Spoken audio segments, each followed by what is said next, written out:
So there's just a couple of things. So there's common sort of concepts that you hear, right? One of them is a liquidity sweep, right? So again, I'm going back to one of my previous points. You cannot see liquidity through the candles, right? Candles exist everywhere, and by definition, there is going to be liquidity above every high and above every low.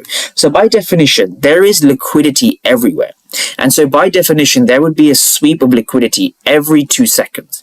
So liquidity sweeps are not a valid way to enter. These are some of the common concepts that you hear, right? So market structure shifts. Now, market structure shifts, I understand that people talk about market structure shifts, but as you can see here on the image, the one on your screen over here, right?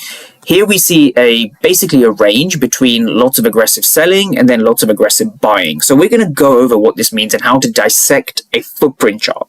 But just for the sake of this video where we are, right? Sweeps, market structure shifts, fair value gaps and inverse fair value gaps, support and resistance. We're going to come into this in a lot of detail later on, right? Trend lines, right? None of this is necessary if you're trying to read the story, right? Because that's what we're trying to do. Remember this slide over here. Your ability to trade comes down to your ability to read price, because the market is a story. And every story has main characters, and your ability to read the story and, more importantly, understand what the main characters are doing will give you an edge, right? These things you see on the screen will not give you an edge, right? Just to add to this, we see EMAs, we see VWAPs, we see whatever, right?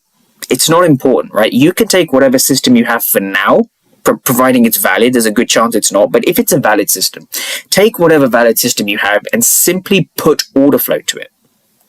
Right, this is what we're going to be going through. So I've made a whole separate slide on this to understand the market is a story. Every story has main characters. Your ability to read and understand that story comes down to your ability to read the main characters.